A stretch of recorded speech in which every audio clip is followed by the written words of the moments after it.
I don't want a war, but if you pick a fight with us, you're going to lose. To our friends in Israel, keep it up. We got your back. I think the lingering chance for diplomacy comes from restraint. The president has shown restraint in the past. The president's instincts are good, and I'm hoping the president will not get involved with the war. We back Israel to the hilt all the way, but he's appropriately keeping all options on the table. There is some division. I don't want to see the United States in another war. I certainly think that we can enable the Israelis to continue what they are doing in destroying Iran's nuclear capabilities. It is time for regime change, and I believe that this president should be given a fair amount of leeway to effect that. That's just a sample of the debate among Republicans, and not just in Washington, but the entire MAGA movement on the country's role in the Middle East war. The interventionists and the America First isolationists are fighting to convince President Trump of what to do next. Let's bring in our panel, Wall Street Journal columnist Kim Strassel and Jason Riley, and editorial board member Kyle Peterson. So, Jason, what do you think's behind the president's 2-week delay here, which didn't look like that was going to be possible earlier in the week?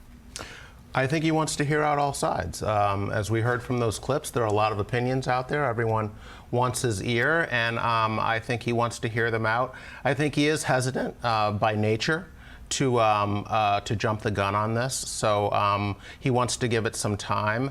I do think, however, that his instincts are correct here on following Israel's lead. I think he's been very impressed by how quickly Israel has maintained the airspace over Iran, taken out these nuclear scientists so quickly.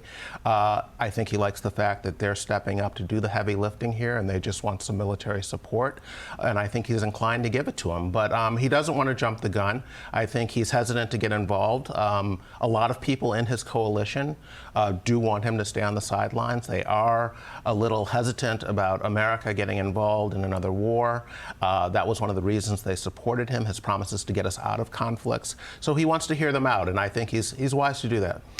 Kim, what does this debate tell you about the MAGA coalition and where the folks come down? I mean, if you look at the polls, it would suggest that most Republicans actually would support military action against an Iranian, to stop an Iranian nuclear program.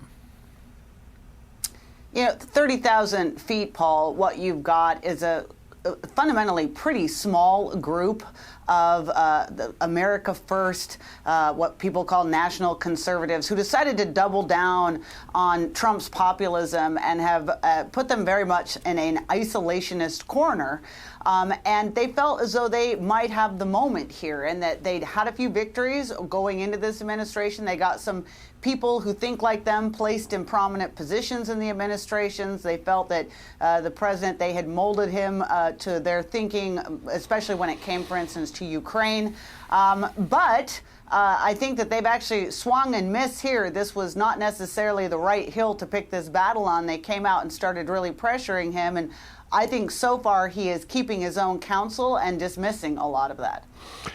Kyle, there's real tension here between the president campaigning as a peacemaker, of course, a very noble goal, and saying he wants to stay out of conflicts. On the other hand, his clear and long-standing position that Iran cannot get a nuclear weapon.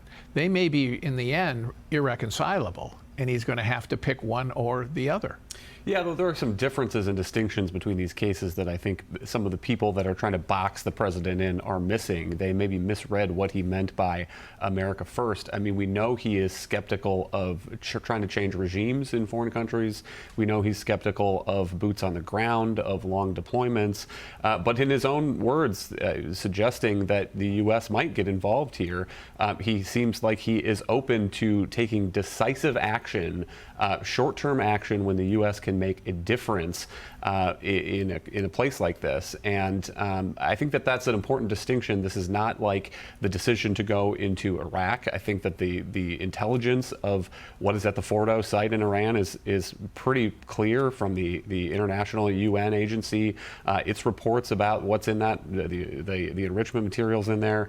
And I think he's also reacting to the fact that some of these advisors are trying to box him in, like Tulsi Gabbard, putting out a video saying that there are warmongers trying to get us into a war with Iran. And that this will lead to Hiroshima. Right, exactly. And I think that the president doesn't like that when the people that he has hired and put in those positions are going to the public to try to narrow his range of options as the president of the United States.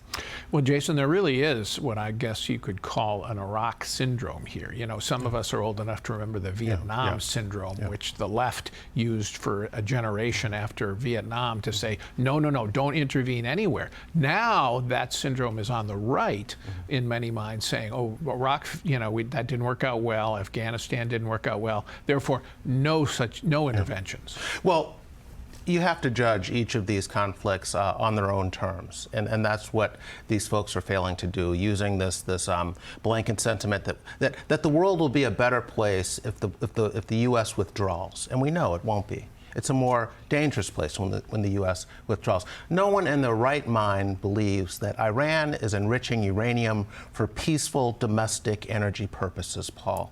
No one believes that. And to suggest that they're fine, we can just contain them after they have it. Israel is an existential threat. Iran has said, we want to wipe them off the map. They have called the U.S. the Great Satan.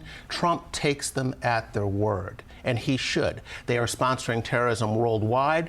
They're a source of instability in the Middle East, and other bad folks are watching what's going on here in Russia, in North Korea, in China, and so forth. And it's important that Trump carry through on this because those other people are watching. Hey, it's Will Cain. Click here to subscribe to the Fox News channel on YouTube. It's the best way to get our latest interviews and highlights. And click to subscribe to the Will Cain podcast for full episodes right now.